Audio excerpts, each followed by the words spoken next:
बंदी छोड़ सतगुरु रामपाल जी परमेश्वर जी की जय हो। परम पिता परमात्मा सारी सृष्टि के रचनहार, कुल मालिक, असंख्य ब्रह्मांडों के स्वामी, जगत गुरु, तीनों लोकों में प्रवेश करके सबका धारण पोषण करने वाले, राजाधिराज, आत्माधार, नाथों के नाथ, देवों के देव महादेव, सर्वेश्वर महेश्वर, मृत्युंजय, अजरो अमर, आदि अनादि सनातनी प्रभु, जगत पिता जगदीश्वर, श्री श्री 1008 की उपाधि के वास्तविक अधिकारी, अकाल मूरत शब्द स्वरूपी राम वासुदेव, सर्वगतम ब्रह्म, परम पूज्य, प्रथम पूज्य, परम संत, परम पुरुष, परम धनी, परम दयालु, सत्य कबीर, हक्का कबीर, अल्लाहु कबीर, अल्लाहु अकबर, बाखबर, अल्लाह ताला, जगत के तारणहार, जगत के मुक्तिदाता, जगत के जगन्नाथ, हारे के सहारे, हिंदुओं के राम, मुसलमानों के अल्लाह, सिखों के वाहिगुरु, ईसाइयों के मसीह, दया के सागर दयानिधि, करुणा के सागर करुणानिधि, स्वयंभू परिभू, संकट मोचन, कष्ट हरण, मंगल करण, दुख भंजन, अविगत कबीर, निर्विकार निर्विषम परमात्मा, अलय अलेख सतगुरु, आदि अनादि सतगुरु, असली मर्यादा पुरुषोत्तम, असली राम, असली कृष्ण, असली घनश्याम, असली मुरारी, राजाओं के राजा, महाराजाओं के महाराजा, शहंशाहों के शहंशाह, सम्राटों के सम्राट, भगवानों के भगवान, अल्लाहों के अल्लाह, प्रभुओं के प्रभु, मसीहाओं के मसीह, सच्चे वाहिगुरु, बाबाओं के बाबा, पीरों के पीर, सेठों के सेठ, जगत सेठ, सावड़सा सेठ, सर्वगुण संपन्न, अनंत कोटि कलाओं के स्वामी, अनंत कोटि ब्रह्मांडों के नायक, योगियों में महायोगी, ध्यानियों में महाध्यानी, सिद्धों में परम सिद्ध, ज्ञानियों में तत्व ज्ञानी, ब्रह्म ज्ञानी, महाज्ञानी, परम ज्ञानी, सर्वश्रेष्ठ ज्ञानी, विज्ञानी, युवा कबीर, समरथ कबीर, असमवात, अमित ओजा, सच्चे रहनुमा, करीम अल्लाह, सुभान अल्लाह, दुनिया के अंतिम पैगंबर। 8 सितंबर 1951 से गांव धनाना, जिला सोनीपत, हरियाणा, भारतवर्ष की पावन भूमि पे प्रकट रियल कल की भगवान श्री नारायण साकार हरि, श्री बाबा साहिब, शब्द स्वरूपी राम, संत श्रोमणी सतगुरु रामपाल जी परमेश्वर जी के चरण कमल में साध संगति से जुड़े हुए देश विदेश से सभी सत्सेवक भाई बहनों का अनंत कोटि दंडवत प्रणाम। सत्साई भाई और बहनों, दया पूज्य गुरुदेव भगवान की, सतगुरु रामपाल जी परमेश्वर जी की, वर्तमान के कल की भगवान की, जिनकी विशेष रजा से, विशेष मेहर से आप और हम सभी साध संगति से जुड़े हुए सत्सेवक भाई बहन पूज्य गुरुदेव जी के तत्व ज्ञान को आधार बनाकर अपनी आत्मा के कल्याणार्थ हेतु भक्ति मार्ग पर दृढ़ता के साथ आगे बढ़ रहे हैं। भाई और बहनों, इस कलयुग की बिचली पीढ़ी में साध संगति का नसीब होना ये एक विशेष मेहर होती है सतगुरु की अपनी विशेष आत्माओं के ऊपर। आप और हम सभी आत्माओं ने गुरुदेव भगवान की इस मेहर को इसी प्रकार से अंत तक मर्यादाओं में रहकर गुरु को इष्ट मानकर बनाए रखना है। भाई और बहनों, कबीर सागर के सरलार्थ के ऊपर वीडियो बनाने की जो श्रृंखला जारी थी, पूज्य गुरुदेव भगवान के आशीर्वाद से वो संपन्न हुई। लगभग 60 वीडियो कबीर सागर के सरलार्थ के ऊपर बने हैं। बहुत सारी बातें भक्ति मार्ग से संबंधित, जो बातें अभी तक सतगुरुदेव भगवान अपने सत्संगों में आप और हम तुच्छ जीवों की तुच्छ बुद्धि को देखते हुए नहीं कह पाए थे, वे सारी बातें गुरुदेव ने अपने कर कमल से कबीर सागर के सरलार्थ में पहले ही लिख दी थी। और जैसे ही समय आया तो गुरुदेव भगवान ने साध संगत वालों को निमित्त बनाकर उसके ऊपर वीडियो बनवाकर उन सभी गूढ़ रहस्यों को सार्वजनिक भी करवा दिया। और कबीर सागर के सरलार्थ के ऊपर बने 60 वीडियो देखकर आप और हम भगत भाई बहनों का विश्वास, हमारी दृढ़ता किस कदर भक्ति मार्ग पर बढ़ी है, आप और हम शब्दों में बयान भी नहीं कर सकते। जो भाई बहन अभी तक कबीर सागर के सरलार्थ के ऊपर बन चुके वीडियो नहीं देख पाए हैं, प्रार्थना है दास के Facebook page Pawan Das is live के ऊपर जाकर आप जी वीडियो जरूर देखें। उसके बाद भाई और बहनों, अब गुरुदेव भगवान ने और विशेष मेहर बख्शी है, दया बख्शी है, क्योंकि परमेश्वर तो यही चाहते हैं कि कलयुग की बिचली पीढ़ी में जिन जिन आत्माओं को मैंने चुन लिया है मोक्ष के लिए और साध संगति से जोड़कर जिनकी ट्रेनिंग हो रही है, उन आत्माओं को निरंतर दृढ़ ही करता रहूं। तो गुरुदेव ने दया बख्शी। अब उनके कर कमल से लिखित दूसरी पवित्र पुस्तक, पवित्र ग्रंथ मुक्ति बोध, जो लगभग 575 पेज की है, अब इसके ऊपर वीडियो बनाने की श्रृंखला शुरू हो चुकी है और मुक्ति बोध के ऊपर आज हमारा ये पहले नंबर का वीडियो है। इससे पहले भाई और बहनों, एक छोटी सी बात का दास जिक्र करना चाहेगा ताकि आप साध संगति से जुड़े हुए भगत भाई बहनों को विश्वास हो कि साध संगति के माध्यम से परमात्मा जो भी वीडियो बनवाते हैं, जो भी बातें कहलवाते हैं, वे पूर्णतया सत्य होती हैं, भले वे बातें आगे जाकर संगत में सार्वजनिक हों। और जो भगत भाई बहन सतलोक आश्रमों से जुड़े हुए हैं, वो सतलोक आश्रम जो वर्तमान 2024 तक सतगुरु रामपाल जी परमेश्वर जी की गैर हाजिरी में भगत समाज को काल की गोद में बैठाता जा रहा है, सतगुरुदेव भगवान के सत्संग और भक्ति विधान के विरुद्ध कुकर्म करवाकर भगत समाज को निरंतर काल के मुंह में बैठा रहा है। वो लोग किस कदर धोखा खा चुके हैं साध संगति से ना जुड़कर, साध संगति के वीडियो ना देखकर। दास सन 2018 से ही आप सभी भाई बहनों को सार नाम को लेकर एक बात कहता आ रहा है कि भाई और बहनों, आप लोगों ने अपनी नादानी और अज्ञानता का परिचय देते हुए सन 2018 से वर्तमान 2024 तक इन सतलोक आश्रमों में जाकर अपने पूज्य गुरुदेव भगवान की गैर हाजिरी में जो सार नाम लिया है, जो सार शब्द लिया है, वो पूर्णतया फर्जी है। 2018 से दास वीडियो बनाकर आप जियों को यह सूचना देता आ रहा है। बहुत सारे भगत भाई बहनों के ये बातें गले नहीं उतरी कि भाई वो फर्जी कैसे हो सकता है, हमें तो डीवीडी से दिया जाता है, डीवीडी में तो गुरुजी बोल रहे हैं, फिर वो फर्जी कैसे हुआ। लेकिन दास आप लोगों को एक ही बात बोलता आया था कि भाई और बहनों, अभी तक गुरुदेव ने किसी को ओरिजिनल सार नाम दिया ही नहीं है।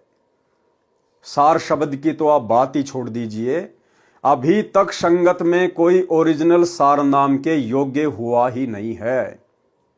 2018 से दास आप जियों को ये बातें बोलता आ रहा है और साथ में ये भी कहता आया है कि सार नाम के योग्य यदि आत्मा हो रही है, तैयार हो रही है, तो केवल साध संगति से जुड़कर हो रही हैं।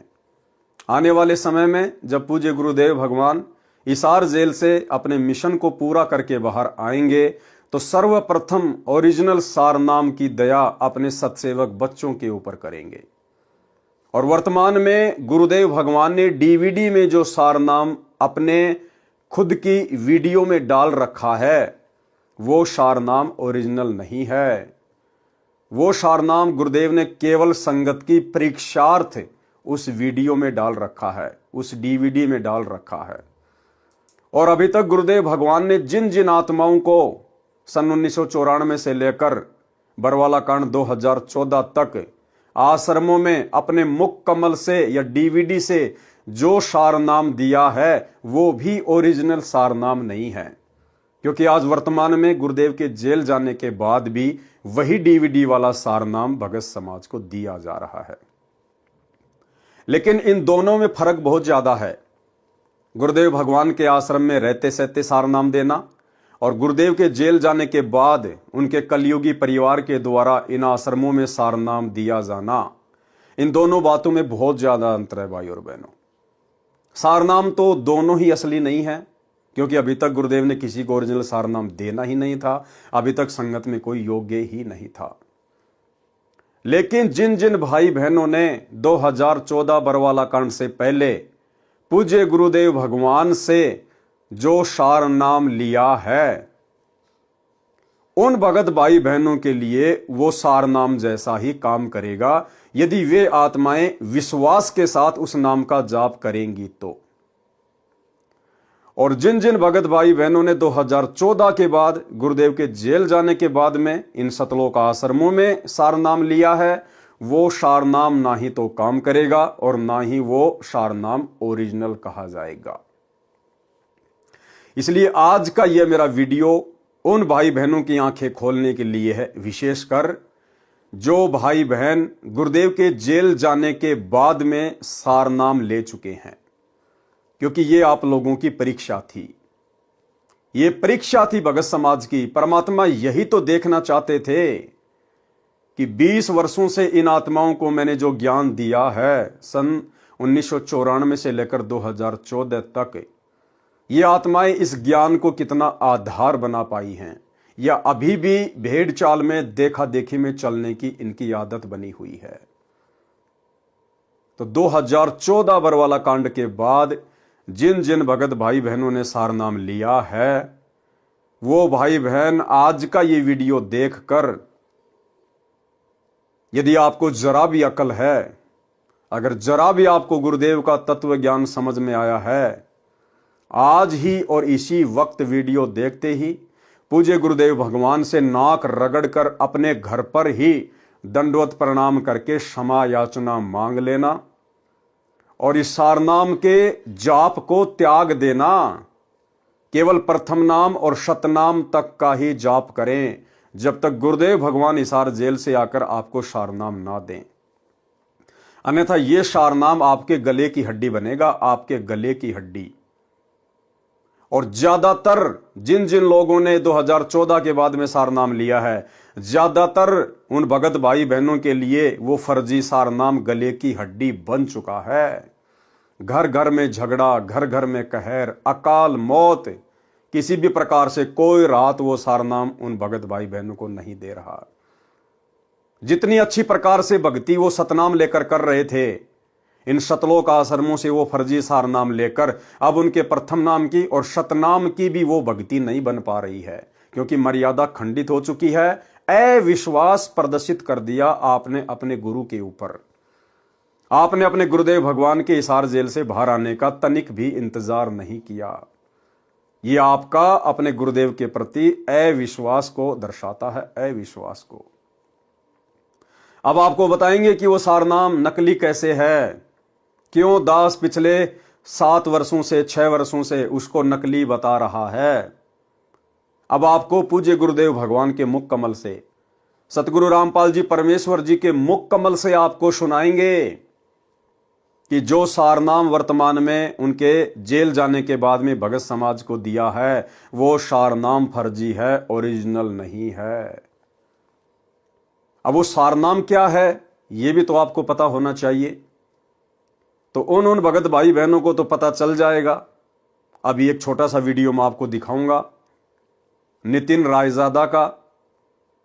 नितिन रायजादा के बारे में आप जानते ही होंगे, काल प्रेरित आत्मा है, विशेषकर सतगुरु रामपाल जी परमेश्वर जी के भक्तों के पीछे हाथ धो के पड़ा हुआ है। अंत में मिलेगा कुछ नहीं सिवाय खुद की बर्बादी के। लेकिन परीक्षा का समय है, काल हर प्रकार से भगत समाज को तोड़ने का प्रयास तो करेगा। तो सतलोक आश्रमों से गुरुदेव के जेल जाने के बाद वो फर्जी सारनाम लेकर भी लोग सतलोक आश्रमों से जुड़कर नहीं रह पाए और चले गए नितिन रायजादा के पास में, नितिन रायजादा वाला सारनाम लेने के लिए, जो 52 अक्षर से बाहर का है, इस दुनिया से बाहर का है। और वहां जाके उन्होंने बताया कि संत रामपाल जी के आश्रमों में हमारे को ये सारनाम दिया जाता है। ये हैं वो 3 शब्द सारनाम के। अब नितिन रायजादा आपको बताएगा, क्योंकि नितिन रायजादा को बताया संत रामपाल जी के भक्तों ने, उन भक्तों ने जिन्होंने 2014 के बाद से नाम दीक्षा ली है। और भाइयों और बहनों, 2014 के बाद जो लोग जुड़े हैं, दास पहले से कहता आ रहा है कि हम उनको भगत नहीं कह सकते, हम उनको संत रामपाल जी के भगत की कैटेगरी में खड़ा नहीं कर सकते, क्योंकि 2014 के बाद तो संत रामपाल जी जेल में चले गए। और उसके बाद से जिन जिन लोगों को नाम दीक्षा दी गई है डीवीडी से, ऑनलाइन या इन सतलोक आश्रमों में, ये मनमाना आचरण है, मनमुखी आचरण है गुरुदेव के कलयुगी परिवार का, केवल धार्मिक धंधे के लिए। और ये बात तो आप सबको पता है कि गुरुदेव के जेल जाने के बाद भगत समाज की परीक्षा चल रही है। 2014 से भगत समाज की परीक्षा चल रही है। तो भाई परीक्षा के समय में नए एडमिशन नहीं हुआ करते हैं, यह आप सबको पता है। जब स्कूलों में एग्जाम चल रहे होते हैं, परीक्षा चल रही होती हैं, तो नए एडमिशन स्वीकार्य नहीं होते हैं। और संत रामपाल जी के पंथ में यह परीक्षा उस समय तक चलेगी जब तक संत रामपाल जी हिसार जेल से बाहर नहीं आ जाते हैं। तो 2014 से परीक्षा जारी है और जब तक गुरुदेव भगवान हिसार जेल से बाहर नहीं आ जाते हैं तब तक यह परीक्षा जारी रहेगी। और भाई परीक्षा के समय में नए एडमिशन नहीं हुआ करते हैं, ये तो जबरदस्ती के एडमिशन लिए जा रहे हैं अपने धार्मिक धंधे के लिए, सतगुरु रामपाल जी के काल प्रेरित कलयुगी परिवार के द्वारा। लेकिन चलो जैसा भी है, परमात्मा कहते हैं जिन हरि जैसा सुमरिया ताको तैसा लाभ। जो भगत भाई बहन 2014 के बाद भी नाम दीक्षा लेकर और जिस प्रकार से मर्यादा में रहेंगे, जैसे भी उनके श्रद्धा भाव गुरुदेव के प्रति होंगे, वैसा लाभ उनको अवश्य मिलेगा। अन्य वो जो पूजा पाठ किया करते थे शास्त्र विरुद्ध, उससे तो सैकड़ों गुना अच्छा ही है कि वो इस भक्ति मार्ग पर लगे रहें। तो अब आपको मैं नितिन रायजादा का, जो कि पूरी तरह से आध्यात्मिक क्षेत्र में बावड़ी बूंच आदमी है, अध्यात्म का कै भी उसको पता नहीं है, काल प्रेरणा से केवल सतगुरु रामपाल जी के भक्तों को तोड़ने का प्रयास कर रहा है। और संत रामपाल जी भी यही चाहते थे, तभी तो वो हिसार जेल में जाके बैठे हैं। भगत समाज की परीक्षा शुरू हुई है कि इतना ज्ञान देने के बाद भी यदि मेरे भक्ति मार्ग में थोड़ा बहुत भी जो कचरा बचा हुआ है वो मेरे जेल से बाहर आने से पहले पहले बाहर निकल जाए तो बेहतर है। तो ये तो कचरा है, गंदगी है, इसको तो वैसे भी परमात्मा ने बाहर ही निकालना था, कारण चाहे कुछ भी बनाओ। तो नितिन रायजादा तो संत रामपाल जी के भक्ति मार्ग का जो कचरा है, जो गंदगी है, उसको इकट्ठी कर रहा है। तो जो जो लोग इन सतलोक आश्रमों से सार नाम लेकर, सार शब्द लेकर, क्योंकि सार नाम सार शब्द जैसे ही आपने लिया सतलोक आश्रमों से गुरुदेव के जेल जाने के बाद, उसी समय आपकी मर्यादा टूट गई, क्योंकि आपने अपने गुरुदेव के ऊपर अविश्वास प्रकट कर दिया। और जैसे मर्यादा टूटी उसके बाद आपका हाल तो बुरा होना ही है, किसी का पहले, किसी का 2 दिन बाद में। तो किसी को विशेष लाभ कोई हुआ नहीं, तो लोगों ने भक्ति में दोष निकाल के और नितिन रायजादा की शरण ग्रहण कर ली। और भाई जब नितिन रायजादा उनका नया गुरु बन गया तो गुरु से कुछ छुपाया थोड़ी जाता है। जैसे जैसे उनके काल प्रेरित नकली गुरु ने पूछा, वैसा वैसा उन भक्तों ने वहां जाके बता दिया कि जी मैंने सिंहपुरा से सार नाम लिया था, मैंने धनाना आश्रम से सार नाम लिया था, मैंने राजस्थान के सोजत से लिया था, और जी ये हैं वो 3 मंत्र सार नाम के और सार शब्द के। तो भाई और बहनों, सबसे पहले मैं आपको नितिन रायजादा का एक छोटा सा वीडियो दिखाऊंगा ताकि आपको ये यकीन हो जाए कि हाँ, वर्तमान में सतगुरु रामपाल जी के इन फर्जी सतलोक आश्रमों में उनके परिवार के द्वारा, आश्रम संचालकों के द्वारा कौन सा सार नाम दिया जाता है। उसके बाद आपको बताएंगे ये कितना असली है और कितना फर्जी है। तो सबसे पहले आपको मैं एक वीडियो दिखाता हूं, आप इस वीडियो को ध्यान से देखिएगा भाई और बहनों। और मेरे द्वारा ये जो वीडियो चलाया जा रहा है, ये इस मूर्ख प्राणी की कोई जो है प्रसिद्धि के लिए नहीं चलाया जा रहा, केवल आप भगत भाई बहनों की आंखें खोलने के लिए, आपको सत्य से परिचित करवाने के लिए। तो क्या है वो सार नाम जो भक्तों ने जाकर फिर इसको बताया कि हमारे को डीवीडी से ये 3 मंत्र दिए गए हैं, आप ध्यान से देखिएगा। और एक जमाना ऐसा था जब ये बिल्कुल डंके की चोट पे कहते थे कि सच्चा गुरु वो होता है जो 3 बार में नाम देता है, 3 बार में नाम देने वाला पूर्ण गुरु होता है। और आज इन लोग की ऐसी हालत हो गई है कि मेरे 10 बार पूछने पर भी ये लिख नहीं सकते कि मेरे गुरुजी कितनी बार में नाम दीक्षा देते। देखो एक बार फिर आ गया मैसेज चंद्रभान जी का, कह रहे हैं संत रामपाल जी महाराज 3 बार में नाम दीक्षा देते हैं जैसा गीता में लिखा है। आओ तुम्हें गिनवा देते हैं। अब ऊंट पहाड़ के नीचे आ ही गया है तो उसको उसकी ऊंचाई दिखाई देते हैं। आ जाओ। जब आप पहली बार दीक्षा लेने जाते हो तो आपको वहां पर क्या नाम मिलता है? सत सुकृत अविगत कबीर ओम ओम ओम ओम कलिंग कलिंग कलिंग कलिंग हरिंग हरिंग हरिंग हरिंग श्रिंग श्रिंग श्रिंग सों सों। ये होगी पहली दीक्षा। अब दूसरी दीक्षा क्या होती है वहां पे, जब आप 4 महीने के बाद जाते हो, सबसे पहले 4 महीने क्या करना है, 4 हाजिरियां लगानी है। कहां पर? हिसार जेल में, जहां पर पुलिस वालों के डंडे बरसेंगे आपके ऊपर। बढ़िया से निशान चिपके होने चाहिए। जब आप जाके दिखाओगे कि हाँ देखो मैं डंडे खा के आया हूं, तब आपको दूसरी दीक्षा मिलेगी। जब आप वहां जाके दिखाते हो कि हाँ मैंने, देखो मेरे पीठ पे डंडों के निशान देखो, मेरे पिछवाड़े पे डंडे के निशान देखो, तब आप समझ जाओ कि अब आपको दूसरी दीक्षा मिलेगी। और दूसरी दीक्षा में क्या मिलेगी, क्योंकि आप डंडे खा के जब भागे हो वहां पे, तो आपकी सांस चढ़ी है, बहुत ज्यादा सांस चढ़ती है, तो आपको श्वासों पे ही दीक्षा मिल जाती है कि जल्दी ज्यादा सांस आ रही जा रही, तो इस पे जल्दी जल्दी ओम सोहम रटो, तो आपका नाम जल्दी जल्दी चलेगा, भक्ति जल्दी पूरी होगी। तो जब श्वास तो जब सांस आपकी बाहर निकलती है, तो आपने ओम बोलना है मन में श्वासों पे, और जब आपकी सांस बाहर निकलेगी तब ओम बोलना है, और जब आपकी सांस अंदर जाएगी तो सोहम करना है।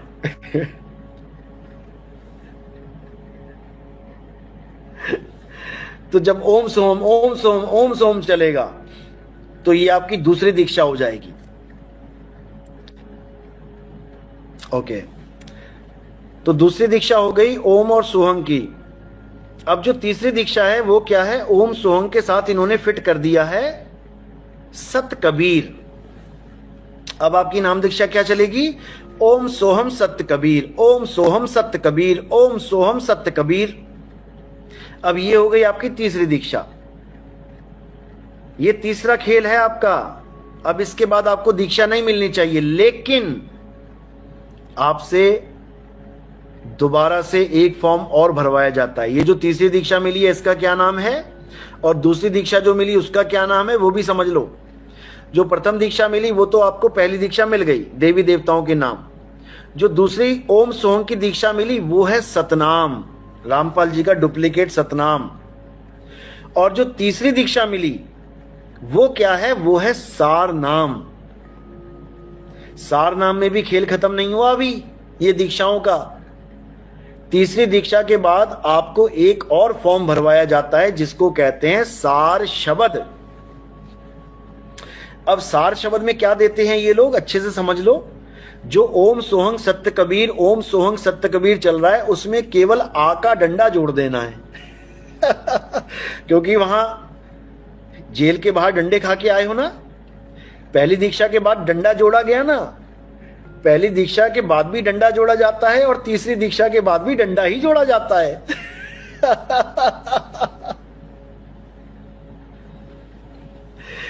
कबीर के साथ केवल आ का डंडा जोड़ के कबीरा बना देना है, बस हो गया। ओम सोहम सत्य कबीरा, ओम सोहम सत्य कबीरा, ओम सोहम सत्य कबीरा।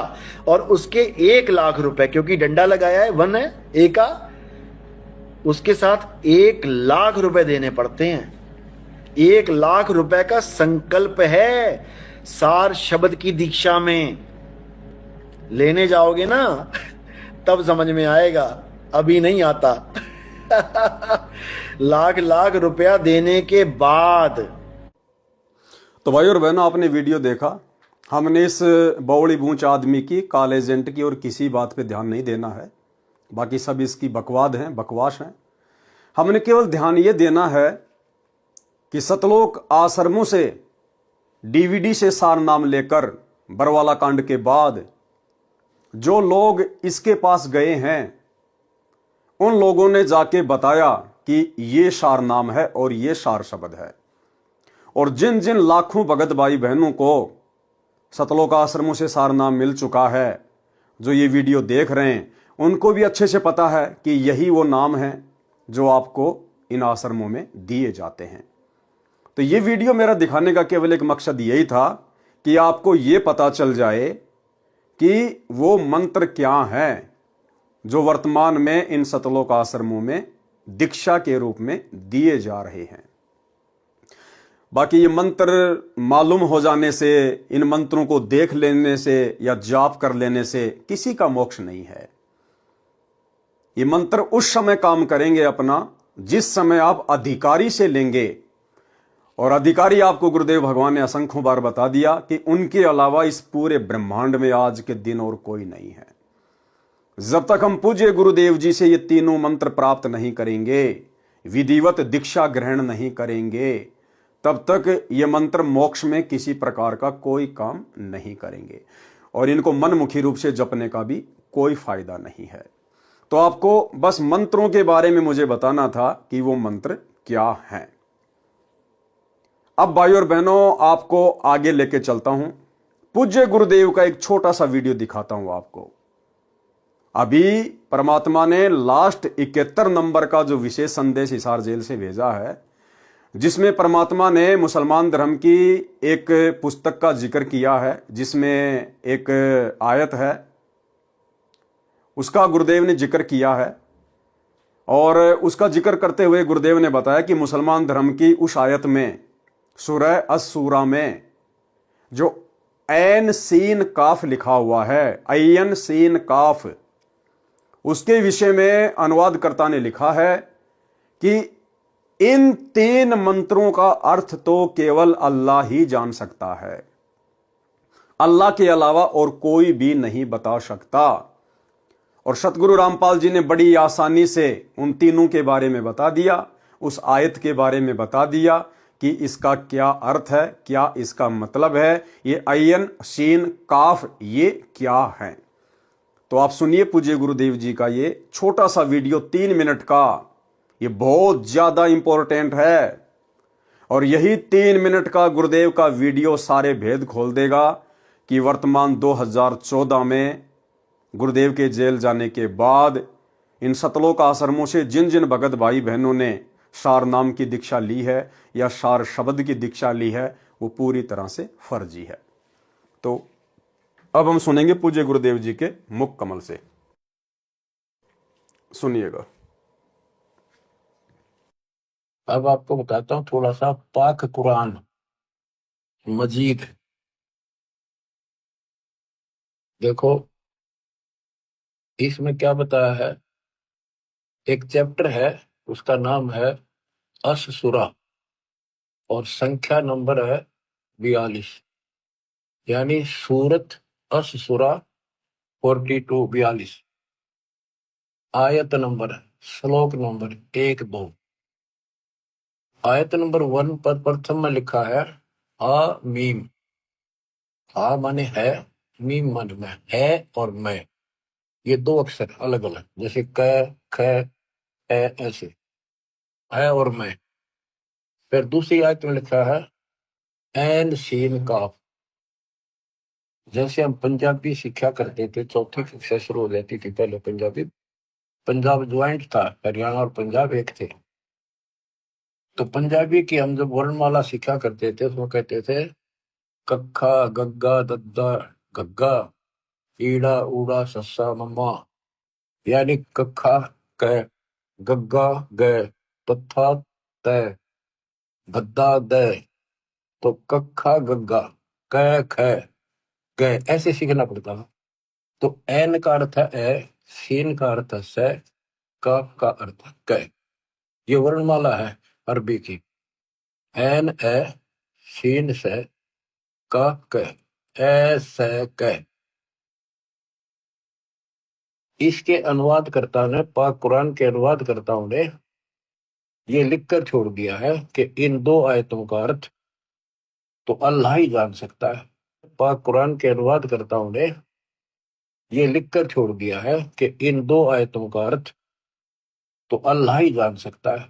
पाक कुरान के अनुवादकर्ताओं ने ये लिखकर छोड़ दिया है कि इन 2 आयतों का अर्थ तो अल्लाह ही जान सकता है और कोई नहीं। अब एक चीज भाई और बहनों आगे ध्यान से सुनना। गुरुदेव भगवान ने ऐन सीन काफ के बारे में बताया कि जो सारनाम दिया जाता है, और सारनाम में जो 3 मंत्र दिए जाते हैं, ये जो ऐन सीन काफ है, ये सारनाम की दीक्षा में उन तीनों मंत्रों के पहले पहले शब्द हैं, पहले पहले शब्द। सारनाम में जो 3 नाम दिए जाते हैं, ये ऐन सीन काफ उन तीनों मंत्रों के पहले पहले शब्द हैं। ध्यान से सुनना, फिर आपको लिखा हुआ भी दिखाऊंगा। ये क्या है? गीता अध्याय 17 श्लोक 23 में ओम तत्सत, ये 3 मंत्र हैं। इनमें तीनों मंत्रों का पहला अक्षर है ए से क। जिनको तीनों मंत्र प्राप्त हो बच्चे आसानी से समझ देंगे। ये वो मंत्रों का केवल पहला पहला अक्षर लिख रखा है, बहुत कठिन। तो ऐसे कहते के हासिल होना था, ओम तत्सत से क्या हासिल होना था, इसकी एब्रीविएशन निकली सारी। अब इसको सारे से विस्तार से करा। तो भाई और बहनों, आपने देख लिया, गुरुदेव भगवान ने अपने मुख कमल से कह दिया कि ये जो ऐन सीन काफ है, ऐसे क, ऐन सीन काफ, सारनाम में जो 3 मंत्र दिए जाते हैं, उन तीनों मंत्रों के ये पहले पहले अक्षर हैं, ऐ से क, ऐन सीन काफ। और सारनाम क्या दिया जाता है इन सतलोक आश्रमों में, वो आपने नितिन रायजादा से अभी देख लिया है। अब भाई और बहनों, आपको आसानी से समझ में आएगा कि वर्तमान में गुरुदेव के जेल जाने के बाद जो सारनाम की दीक्षा दी जा रही है, ये असली सारनाम है या फर्जी सारनाम है। अब आपको दिखाते हैं भाई और बहनों, ध्यान से देखिएगा। ये दास ने एक चार्ट बनाया है। सबसे पहले तो ये वही सुर है, असुरा 42, ये हा और मीम, जिसका अर्थ गुरुदेव ने बता दिया है और मैं। दूसरा ये अयन सीन कफ, ये हैं वो 3 नाम, ऐन सीन कफ, अयन सीन कफ। अब गुरुदेव ने क्या बताया, ये ऐन सीन काफ क्या है, अयन सीन काफ, कि आपको जो सारनाम की दीक्षा दी जाती है, उन तीनों मंत्रों के ये पहले पहले अक्षर हैं, पहले पहले अक्षर। तो सारनाम आपने नितिन रायजादा के मुंह से सुनी लिया है, हमारे भगत भाई बहनों ने जा जाके उनको बता ही दिया है, और वर्तमान में जो लोग इसका जाप भी कर रहे हैं उनको भी अच्छे से पता है। तो ये है वो सारनाम जो आपने नितिन रायजादा से सुना, जो वर्तमान में इन आश्रमों में दिया जाता है। और गुरुदेव ने क्या बताया, ये जो ऐन सीन काफ है, इन तीनों मंत्रों के ये पहले पहले शब्द हैं। तो देखिए, हम देखते हैं। तो अयन, तो सबसे पहले ओम है, तो बिल्कुल मैच कर रहा है, ए बिल्कुल मैच कर गया। दूसरा जो सारनाम में जो मंत्र दिया जाता है, वो आप सभी भाई बहन समझ गए होंगे, मैं अपने मुंह से यहां पे नहीं बोलना चाहूंगा। तो ये जो सीन है, अब इससे मेल करेंगे तो बिल्कुल इसका जो पहला अक्षर है वो मेल कर रहा है, बिल्कुल कर रहा है। तीसरा है ये सत्य कबीर। अब भाइयों और बहनों, यहां तीसरा है काफ, लेकिन यहां मेल नहीं कर रहा है। गुरुदेव के वचन अनुसार, जो अभी आपने वीडियो में देखा कि ऐन सीन काफ, इसके जो ये पहले पहले अक्षर हैं, पहले पहले जो अक्षर हैं, ये अक्षर सारनाम के पहले पहले अक्षर हैं। तो भाई ये जो अयन है, इसका पहला अक्षर मिल गया, सीन का भी पहला अक्षर मिल गया, लेकिन भाई ये जो है कफ, इसका पहला अक्षर मेल नहीं खा रहा है। इसका है कफ कै और यहां है स, ये मेल नहीं खा रहा है। जबकि गुरुदेव के वचन अनुसार तो ये मेल खाना चाहिए। साधु बोले सहज स्वभाव, साधु का बोले मिथ्या न जाए, और संत वचन पलटे नहीं चाहे पलट जाए ब्रह्मांड। इसलिए भाई और बहनों, दास 2018 से चिल्ला रहा है गुरुदेव के आदेश अनुसार, उनकी प्रेरणा अनुसार, कि ये हमारी परीक्षा का समय है, परीक्षा का समय। और इस समय हम भगत भाई बहनों ने सतलोक आश्रम वालों से सारनाम नहीं लेना चाहिए, बहुत बड़ा धोखा खा जाओगे, गुरुदेव भगवान की नजरों में नीचे गिर जाओगे। और गिर गए लाखों की संख्या में, गुरुदेव भगवान की नजरों में लाखों की संख्या में नीचे गिर गए। अब देख लो, जिन जिन भगत भाई बहनों को सतलोक आश्रमों से सार नाम प्राप्त है, उन सबको पता है कि हां, यही वो 3 मंत्र हैं जो हमें डीवीडी से दिए गए हैं।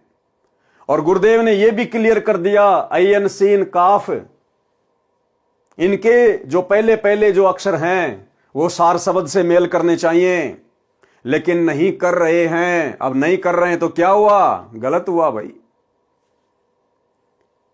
तो भाई और बहनों, कितना बड़ा धोखा भगत समाज ने खुद अपनी नादानी के चलते खा लिया है। अरे हम सत्सेवक भी तो चिल्ला रहे थे, क्या हमें सार नाम की जरूरत नहीं है क्या हमें सार शब्द की जरूरत नहीं? क्या हम इस भक्ति मार्ग पर कोई मनोरंजन के लिए जुड़े हैं क्या?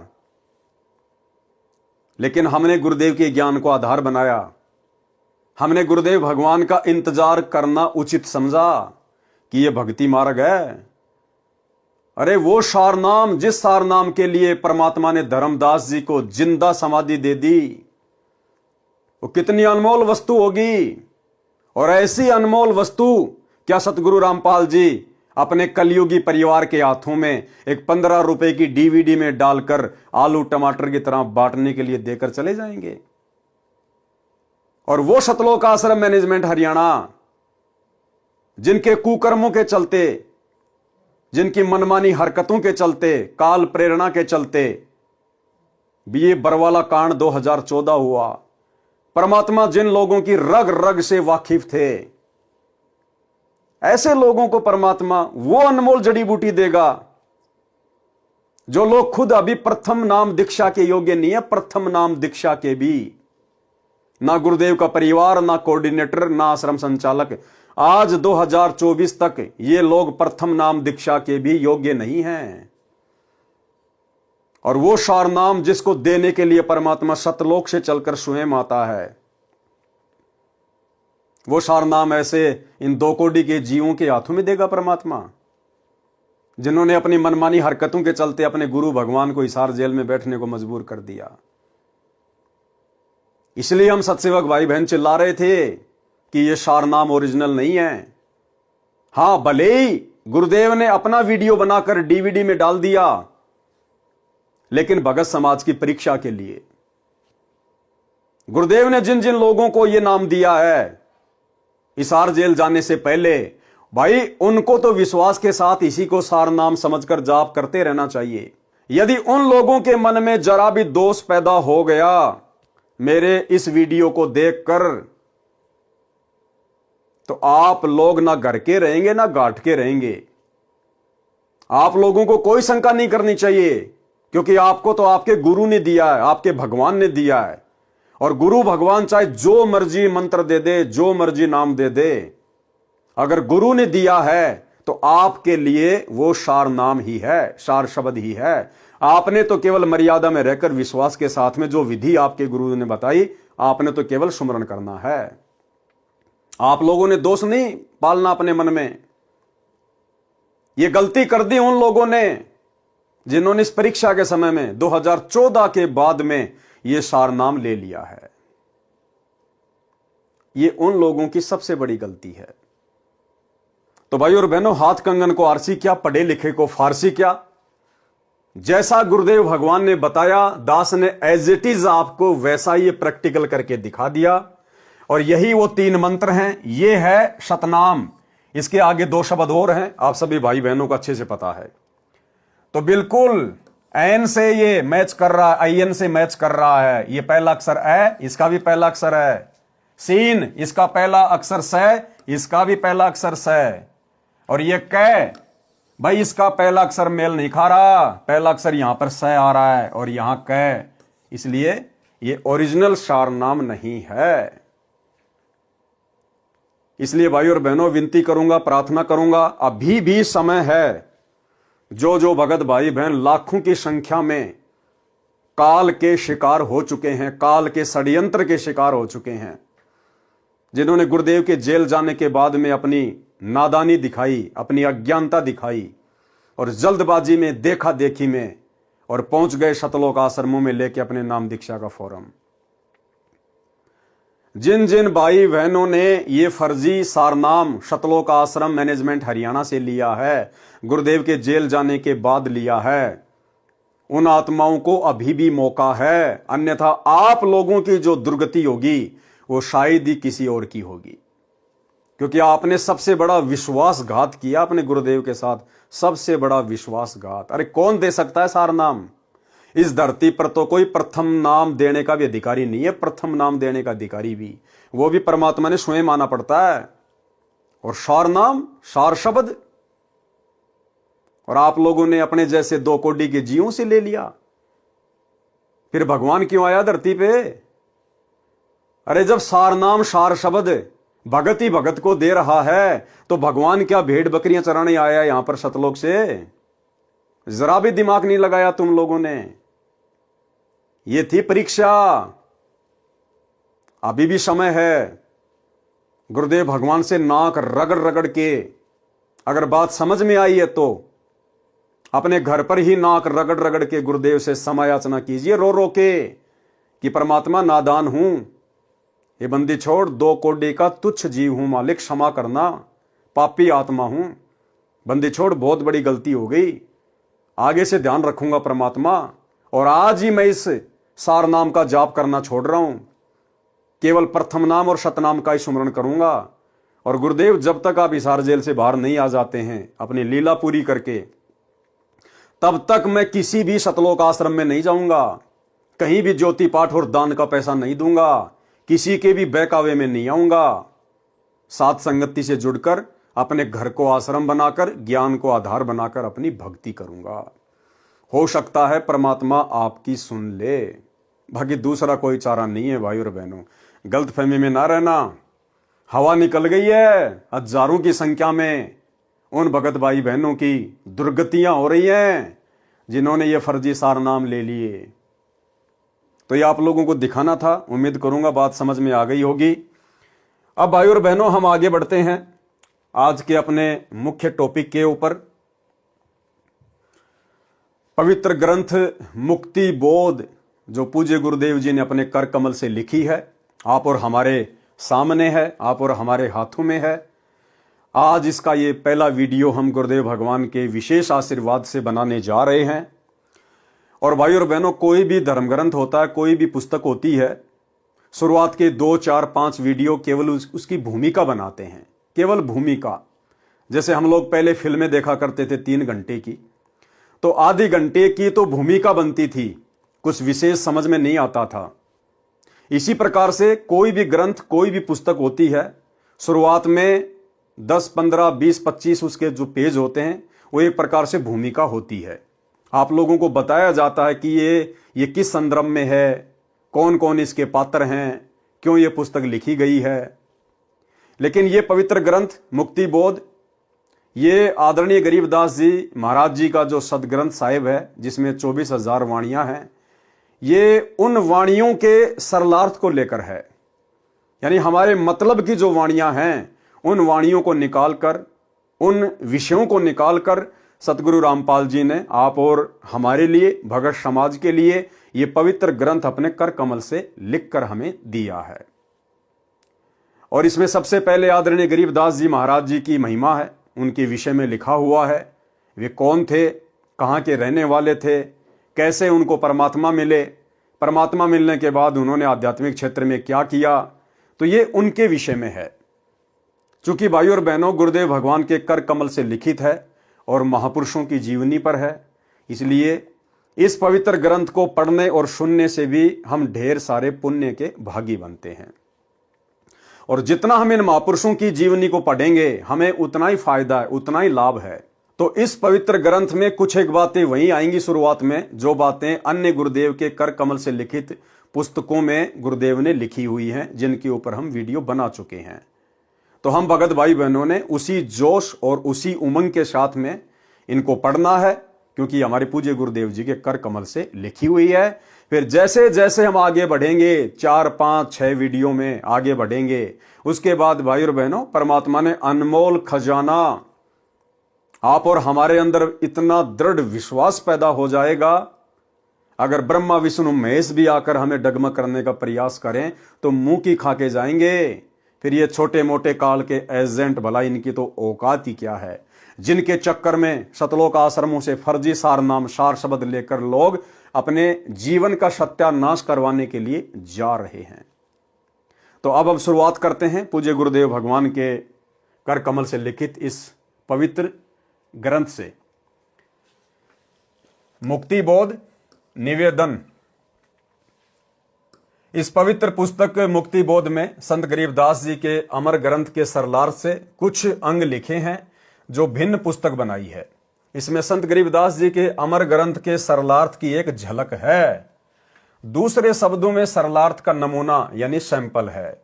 जैसे कुएं से एक बाल्टी जल निकालकर उसे पीकर जांचा जाता है कि मीठा है या खारा है। अन्य उदाहरण, व्यापारी लोग बोरी में परखी मारकर कुछ माल निकालकर जांच कर लेते हैं कि बोरी में कैसा माल है। मुक्ति बोध संत गरीबदास जी के अमर ग्रंथ के सरलार्थ से निकाला परखी वाला माल है। इसे पढ़कर जांचें कि सरलार्थ कैसा है। अमर बोध के सरलार्थ को समझने के लिए दो शब्द लिखने अनिवार्य हैं। ये दो शब्द अमर ग्रंथ संत गरीबदास जी के सरलार्थ में सर्वप्रथम लिखे हैं, जो अमर बोध तथा मुक्ति बोध को समझने में सहयोगी हैं। अब पढ़ें दो शब्द। संत गरीबदास जी के अमर ग्रंथ की अमृतवाणी का सरलार्थ प्रारंभ करने से पूर्व कुछ आवश्यक जानकारी कराना अनिवार्य समझता हूं। श्री सतग्रंथ साहिब में अधिक वाणी संत गरीबदास महाराज जी की हैं। संत गरीबदास जी का जन्म गांव छुडानी, जिला झज्जर, हरियाणा प्रांत में सन 1717 विक्रमी संवत 1774 में हुआ। गांव छुडानी में गरीबदास जी महाराज का नानका है। ये गांव करोथा, जिला रोहतक, हरियाणा के रहने वाले धनखड़ गोत्र के थे। इनके पिता श्री बलराम जी का विवाह गांव छुडानी में श्री शिवलाल सिहाग की बेटी रानी देवी से हुआ था। श्री शिवलाल जी का कोई पुत्र नहीं था, इसलिए श्री बलराम जी को घर जमाई रख लिया था। गांव छुडानी में रहते 12 वर्ष हो गए थे, तब संत गरीबदास जी महाराज जी का जन्म गांव छुडानी में हुआ था। श्री शिवलाल जी के पास 2500 बीघा, बड़ा बीघा जो वर्तमान के बीघा से 2.75 गुना बड़ा होता था, इतनी जमीन थी, जिसके वर्तमान में 1400 एकड़ जमीन बनती है। उस सारी जमीन के वारिस श्री बलराम जी हुए तथा उनके पश्चात उनके इकलौते पुत्र संत गरीबदास जी उस सर्व संपत्ति के वारिस हुए। उस समय पशु अधिक पाले जाते थे। लगभग 150 गौवें श्री बलराम जी रखते थे। उनको चराने के लिए अपने पुत्र गरीबदास जी के साथ अन्य कई पाली किराए पर ले रखे थे। वे भी गौवों को खेतों में चराने के लिए ले जाया करते थे। जिस समय संत गरीबदास जी 10 वर्ष की आयु के हुए, वे गायों को चराने के लिए अन्य गवालों के साथ नला नामक खेत में गए हुए थे। फाल्गुन मास की सुदी द्वादशी के दिन के लगभग 10 बजे परम अक्षर ब्रह्म एक जिंदा महात्मा के वेश में मिले। गांव कबलाना की सीमा से सटा नला खेत है। सर्व गवाले एक जांडी के पेड़ के नीचे बैठकर खाना खा रहे थे। वह पेड़ गांव कबलाना से छुडानी को जाने वाले कच्चे रास्ते पर था। वर्तमान में सरकार ने उस रास्ते पर सड़क का निर्माण करवा दिया है। परमेश्वर कबीर जी सतलोक से पेड़ से कुछ दूरी पर उतरे। रास्ते रास्ते कबलाना की ओर छुडानी को जाने लगे। जब गवालों के पास आए तो गवालों ने कहा, बाबा जी आदेश। राम राम। परमेश्वर जी ने कहा, राम राम। गवालों ने कहा कि बाबा जी खाना खाओ। परमेश्वर जी ने कहा कि खाना तो मैं अपने गांव से खाकर चला था। गवालों ने कहा कि महाराज खाना नहीं खाते तो दूध तो अवश्य पीना पड़ेगा। हम अतिथि को कुछ खाए पिए बिना नहीं जाने देते। परमेश्वर ने कहा कि मुझे दूध पिला दो, और सुनो, मैं कंवारी गाय का दूध पीता हूं। जो बड़ी आयु के पाली यानी गवाले थे, उन्होंने कहा कि आप तो मजाक कर रहे हो, आप जी की दूध पीने की नीयत नहीं है। कंवारी गाय भी कभी दूध देती है। परमेश्वर ने फिर कहा कि मैं कंवारी गाय का दूध पीऊंगा। गरीबदास बालक ने एक बछिया जिसकी आयु 1.5 वर्ष की थी, जिंदा बाबा के पास लाकर खड़ी कर दी। परमात्मा ने बछिया की कमर पर आशीर्वाद भरा हाथ रख दिया। बछिया के स्तन लंबे लंबे हो गए। एक मिट्टी के लगभग 5 किलोग्राम की समता के पात्र बरोले को बछिया के स्तनों के नीचे रखा। स्तनों से अपने आप दूध निकलने लगा। मिट्टी का पात्र भर जाने पर दूध निकलना बंद हो गया। पहले जिंदा बाबा ने पिया। शेष दूध को अन्य पालियों गवालों को पीने के लिए कहा तो बड़ी आयु के गवाले जो संख्या में 10-12 थे कहने लगे कि बाबा जी, कवारी गाय का दूध तो पाप का दूध है, हम नहीं पिएंगे। दूसरे, आप ना जाने किस जाति के हो, आपका झूठा दूध हम नहीं पिएंगे। तीसरे, ये दूध आपने जादू जंत्र करके निकाला है, हम पर जादू जंत्र का कुप्रभाव पड़ेगा। ये कहकर जिस जांडी के पेड़ के नीचे बैठे थे वहां से चले गए। दूर जाकर किसी वृक्ष के नीचे बैठ गए। तब बालक गरीबदास जी ने कहा कि हे बाबा जी, आपका झूठा दूध तो अमृत है, मुझे दीजिए। कुछ दूध बालक गरीबदास जी ने पिया। परमेश्वर जिंदा वेशधारी ने संत गरीबदास जी को ज्ञान उपदेश दिया, तत्व ज्ञान, सूक्ष्म वेद का ज्ञान बताया। संत गरीबदास जी के अधिक आग्रह करने पर परमेश्वर ने उनकी आत्मा को शरीर से अलग किया और ऊपर के रूहानी मंडलों की सैर कराई। एक ब्रह्मांड में बने सर्व लोकों को दिखाया। श्री ब्रह्मा, श्री विष्णु तथा शिव जी से मिलाया। उसके पश्चात ब्रह्मलोक तथा श्री देवी दुर्गा का लोक दिखाया। फिर 10वें द्वार ब्रह्मरंध्र को पार करके ब्रह्म काल के 21 ब्रह्मांडों के अंतिम छोर पर बने 11वें द्वार को पार करके अक्षर पुरुष के 7 संख ब्रह्मांडों वाले लोक में प्रवेश किया। संत गरीबदास जी को सर्व ब्रह्मांड दिखाए, अक्षर पुरुष से मिलाया। पहले उसके 2 हाथ थे, परंतु परमेश्वर के निकट जाते ही अक्षर पुरुष ने 10,000 हाथों का विस्तार कर लिया। जैसे मोर पक्षी अपने पंखों को फैला लेता है, अक्षर पुरुष को जब संकट का अंदेशा होता है तब ऐसा करता है। अब देखो भाई और बहनों, परमात्मा की वाणी यहां पर सत्य सिद्ध हो जाती है कि निर्विकार निर्भय तू ही और शकल भयमान, सब पर तेरी साहिबी तुझ पर साहिब नाए। कि हे कबीर परमेश्वर सतगुरु रामपाल जी, आपके अलावा इस पूरी सृष्टि में ना ही तो कोई निर्विकार है और ना ही कोई निर्भय है। अक्षर पुरुष 7 संख ब्रह्मांडों का स्वामी, 10,000 कलाओं का स्वामी। और जैसे ही उसने कबीर परमेश्वर जी को देखा, उसे संकट का अंदेशा हुआ। और जब अक्षर पुरुष को संकट का आभास होता है, उस समय वो अपनी शक्ति का जो है वो प्रदर्शन करता है, सामने वाले को डराने के लिए, भयभीत करने के लिए। तो अक्षर पुरुष भी भय मुक्त नहीं है, उसने भी भय युक्त होकर डर के मारे कि ये कौन आ गया मेरे लोक में, सीधा चला आ रहा है, किसकी हिम्मत हो गई ऐसे। अपने ऊपर आपत्ति आती हुई देखकर और अपने 10,000 हाथों का विस्तार कर लिया, अपना विकराल शरीर बना लिया उसने, अपनी शक्ति का पूरा उसने प्रदर्शन किया। इसलिए भाई और बहनों, परमेश्वर कहते हैं निर्विकार निर्भय तू ही और शकल भयमान, और सब पर तेरी साहिबी तुझ पर साहिब नाए। तो सृष्टि में एकमात्र जो निर्विकार परमात्मा है, निर्भय परमात्मा है, सतगुरु रामपाल जी परमेश्वर जी हैं, जो यहां पर सिद्ध होता है। अपनी शक्ति का प्रदर्शन करता है, क्योंकि अक्षर पुरुष अधिक से अधिक 10,000 हाथ ही दिखा सकता है। इसके 10,000 हाथ हैं। क्षर पुरुष के यानी काल के 1,000 हाथ हैं। गीता अध्याय 10 व 11 में अपना 1,000 हाथों वाला विराट रूप दिखाया। गीता अध्याय 11 श्लोक 46 में अर्जुन ने कहा कि हे सहस्त्र बाहु, 1,000 भुजाओं वाले, अपने चतुर्भुज रूप में आइए। संत गरीबदास जी को अक्षर पुरुष के 7 संग ब्रह्मांडों के भेद बता वह आंखों दिखाकर परमेश्वर जिंदा बाबा 12वें द्वार के सामने ले गया, जो अक्षर पुरुष के लोक की सीमा पर बना है, जहां से भंवर गुफा में प्रवेश किया जाता है। जिंदा वेशधारी परमेश्वर जी ने संत गरीबदास जी को बताया कि जो 10वां द्वार यानी जो ब्रह्मरंध्र है, वो मैंने शतनाम के जाप से खोला था। जो 11वां द्वार है वह मैंने तत् तथा शत जो सांकेतिक मंत्र है उससे खोला था। अन्य किसी भी मंत्र से उन द्वारों पर लगे ताले नहीं खुलते।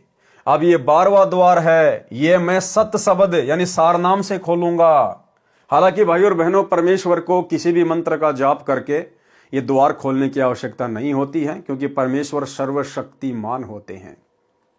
जब उस परमेश्वर की शक्ति से जब श्री कृष्ण जी का जन्म हुआ और जब कंस की जेल में ऑटोमेटिक 7 ताले खुल गए उस कबीर परमेश्वर सतगुरु रामपाल जी की मेहर से, शक्ति से, तो भला जब परमेश्वर कहीं जाएंगे तो दुनिया का ऐसा कौन सा द्वार, ऐसा कौन सा ताला है जो बंद का बंद रह जाए। तो परमेश्वर की शक्ति से वो खुले थे। लेकिन यहां गुरुदेव भगवान ने आदरणीय गरीबदास जी महाराज जी के माध्यम से आप और हमें यह समझाना है कि जब आप ऊपर की यात्रा करोगे तो कौन सा द्वार किस मंत्र के जाप से खुलता है, किस मंत्र का जाप करना होता है, इस जानकारी के लिए गुरुदेव भगवान यहां पर ये बातें लिख रहे हैं। इसके अतिरिक्त किसी नाम के जाप से यह नहीं खुल सकता। तब परमात्मा ने मन ही मन में सार नाम का जाप किया, 12वां द्वार खुल गया और परमेश्वर जिंदा रूप में तथा संत गरीबदास जी की आत्मा भंवर गुफा में प्रवेश कर गए। फिर सतलोक में प्रवेश करके उस श्वेत गुम्मद के सामने खड़े हो गए, जिसके मध्य में सिंहासन, उर्दू में कहते हैं तकत, उसके ऊपर तेजो में श्वेत नर रूप में परम अक्षर ब्रह्म जी विराजमान थे, जिनके एक रोम यानी शरीर के बाल से इतना प्रकाश निकल रहा था जो करोड़ सूर्यों तथा इतने ही चांदों चंद्रमाओं के मिलते जुलते प्रकाश से भी अधिक था। इससे अंदाजा लग जाता है कि उस परम अक्षर ब्रह्म सत्य पुरुष जी के संपूर्ण शरीर की कितनी रोशनी होगी। सतलोक स्वयं भी हीरे की तरह प्रकाशमान है। उस प्रकाश को जो परमेश्वर जी के पवित्र शरीर से तथा उसके अमर लोक से निकल रहा है, केवल आत्मा की आंखों से यानी दिव्य दृष्टि से ही देखा जा सकता है, चरम दृष्टि से नहीं देखा जा सकता। चरम दृष्टि क्या होती है? जैसे वर्तमान में हमारी जो ये दृष्टि है, हम जो देखते हैं, इसको कहते हैं चरम दृष्टि। और भक्ति की शक्ति से हमारी फिर दिव्य दृष्टि खुल जाती है। हम यहां बैठे बैठे असंख्य ब्रह्मांडों को देख सकते हैं, उसको कहते हैं दिव्य दृष्टि। फिर जिंदा बाबा अपने साथ बालक गरीबदास जी को लेकर उस सिंहासन के निकट गए तथा वहां रखे चवर को उठाकर तख्त पर बैठे परमात्मा के ऊपर चलाने लगे। बालक गरीबदास जी ने विचार किया कि ये है परमात्मा और ये बाबा तो परमात्मा का सेवक है। उसी समय तेजो में शरीर वाला प्रभु सिंहासन त्याग कर खड़ा हो गया और जिंदा बाबा के हाथ से चवर ले लिया और जिंदा बाबा को सिंहासन पर बैठने का संकेत किया। जिंदा वेशधारी प्रभु असंख्य ब्रह्मांडों के मालिक के रूप में सिंहासन पर बैठ गए। पहले वाला प्रभु जिंदा बाबा पर चवर करने लगा। संत गरीबदास जी विचार ही कर रहे थे कि इनमें परमेश्वर कौन हो सकता है। इतने में तेजो में शरीर वाला प्रभु जिंदा बाबा वाले शरीर में समा गए। दोनों मिलकर एक हो गए। जिंदा बाबा के शरीर का तेज उतना ही हो गया जितना तेजो में पूर्व में सिंहासन पर बैठे सत्य पुरुष जी का था। अब यह लीला परमात्मा ने क्यों दिखाई आदरणीय गरीबदास जी महाराज जी को? ये इसलिए दिखाई भाई और बहनों, ताकि वर्तमान की इस बिचली पीढ़ी में आप और हम भगत भाई बहन अपने गुरुदेव भगवान पर तनिक भी शंका ना करें। गुरुदेव भगवान तो अपने आप को छुपाएंगे इस ज्ञान का प्रचार करने के लिए। आप और हमारी तुच्छ बुद्धि को देखते हुए गुरुदेव कहेंगे, मैं तो उस परमात्मा का भेजा हुआ दास हूं, मैं तो उसका नौकर हूं, मैं तो उसका प्रतिनिधि हूं। लेकिन ये जो उदाहरण परमेश्वर ने पहले ही साबित कर दिए हैं, अपने एफिडेविट तैयार कर दिए हैं, आत्माओं को सतलोक दिखा दिखाकर अपने गवाह के रूप में जो पेश कर दिए हैं, इन उदाहरणों से हमने शिक्षा लेनी है कि वो कबीर परमात्मा स्वयं ही धरती पर गुरु रूप में प्रकट होता है। स्वयं ही जिस प्रकार गरीबदास जी को लगा सतलोक में सिंहासन पर तेजो में परमात्मा के रूप को देखकर कि भाई असली परमात्मा तो ये है और जो जिंदा बाबा मुझे नीचे से ऊपर लेकर आया है ये तो यहां का कोई नौकर है, कोई सेवक है। लेकिन आगे गरीबदास जी ने देखा कि जो सिंहासन पर जो तेजो में रूप में बैठा है वो खड़ा हुआ और जो जिंदा बाबा था, जो नीचे से गरीबदास जी को ऊपर लेकर गया था, वो सिंहासन पर बैठ गया और पहले वाला परमात्मा जिंदा बाबा के ऊपर चवर कर रहा है। अब गरीबदास जी सोच ही रहे थे कि इनमें भाई परमात्मा कौन है। इतने में वो तेजोमय शरीर वाला परमात्मा जो जिंदा बाबा पे चवर कर रहा था, वो उस जिंदा बाबा के शरीर में समा गया और जिंदा बाबा का जो नूर था, शरीर का जो तेज था, वो उतना ही हो गया। एक रोमकूप में यानी एक बाल में 1 करोड़ चंद्रमा, 1 करोड़ सूरज, इससे भी कहीं ज्यादा मिली जुली रोशनी, और वो चंवर अपने आप हो रहा है, अपने आप। तब गरीबदास जी को समझ में आया कि भाई जो जिंदा बाबा नीचे से मुझे ऊपर लेकर आया है, जो मेरा गुरु है, जिसने मुझे प्रथम नाम के नीचे दीक्षा दी, भाई ये तो स्वयं ही असंख्य ब्रह्मांडों के स्वामी हैं, ये स्वयं ही परमात्मा है। और उसके बाद में फिर जिंदा बाबा ने गरीबदास जी को क्या बताया। आप और हम भगत भाई बहनों की शंका समाप्त करने के लिए कि कलयुग की बिचली पीढ़ी में उस मोक्ष के प्राइम टाइम में अपने गुरु को हल्के में मत ले लेना, अपने गुरु को परमात्मा के अलावा मत मान लेना। कबीरा ते नर अंध हैं जो गुरु को कहते और, हरि के रूठे ठोर है गुरु रूठे नहीं ठोर। यानी अपने गुरु को हमने अन्य दृष्टि में नहीं देखना है कि परमात्मा तो कोई सतलोक में बैठा है कबीर जी, और हमारे गुरु जी तो उनके भेजे हुए प्रतिनिधि हैं, उनके अवतार हैं। नहीं, बहुत बड़ी मार खा जाएंगे इस कलयुग की बिचली पीढ़ी में। हर युग में हम केवल यही तो एक गलती करते आ रहे हैं, आज उसी गलती को हमने सुधारना है। कौन सी गलती? आज से पहले हमने कभी भी गुरु रूप में आए हुए कबीर परमात्मा को परमात्मा नहीं माना, हमने केवल उनको अपना गुरु ही माना और भगवान मानते रहे, ब्रह्मा विष्णु महेश को, अन्य शक्तियों को, जिनको भी हम पहले पूजा करते थे। और ये गलती वर्तमान में भाई और बहनों आप और हमने करने से बचनी है। हमारा गुरु, हमारा कबीर, हमारा इष्ट, हमारा परमेश्वर एक ही है, सतगुरु रामपाल जी परमेश्वर। फिर आदरणीय गरीबदास जी को क्या बताया जिंदा बाबा ने। कुछ ही क्षणों में परमेश्वर बोले, हे गरीबदास, मैं असंख्य ब्रह्मांडों का स्वामी हूं, मैंने ही सर्व ब्रह्मांडों की रचना की है, सर्व आत्माओं को वचन से मैंने ही रचा है, 5 तत्व तथा सर्व पदार्थ भी मैंने ही रचे हैं, क्षर पुरुष यानी ब्रह्म तथा अक्षर पुरुष व उनके लोकों को भी मैंने उत्पन्न किया है, इनको इनके तप के बदले में सर्व ब्रह्मांडों का राज्य मैंने ही प्रदान किया है। मैं 120 वर्ष तक पृथ्वी पर कबीर नाम से जुलाही की भूमिका करके आया हूं। तब गरीबदास जी को समझ में आया कि भाई ये तो खाली गुरु नहीं, ये तो सब कुछ है। गुरु भी यही, सतगुरु भी यही और सत्य पुरुष भी यही। और वर्तमान में भाई और बहनों आप और हमें कैसे विश्वास हो? विश्वास तो देखो हमने ज्ञान से करना पड़ेगा। बाकी हमारे विश्वास को और अधिक दृढ़ करने के लिए बहुत सारे भगत भाई बहनों के इंटरव्यू हैं, जिनको सतगुरु रामपाल जी परमेश्वर सतलोक लेकर गए, उनकी आत्मा को शरीर से निकाल कर लेके गए। जैसे गरीबदास जी की आत्मा को परमात्मा लेकर गए थे, इसी प्रकार असंख्य भक्तों को सतगुरु रामपाल जी परमेश्वर उसी विधि से सतलोक लेकर गए, हमें विश्वास दिलाने के लिए। कुछ एक इंटरव्यू हैं जो दास आपको दिखा देता है, और ये इंटरव्यू देखने के बाद में आप भगत भाई बहनों को भली भांति समझ में आ जाना चाहिए कि वर्तमान में हम उस दाढ़ी मूंछ वाली कबीर जी की फोटो को कबीर जी मानकर जो पूज रहे हैं, अपने घर पर उस फोटो को सजा के रखे हैं, दरबार में लगा के रखे हैं, जून के महीने में हम उस फोटो का कबीर प्रकट दिवस मना रहे हैं, हम कितनी बड़ी भूल कर रहे हैं।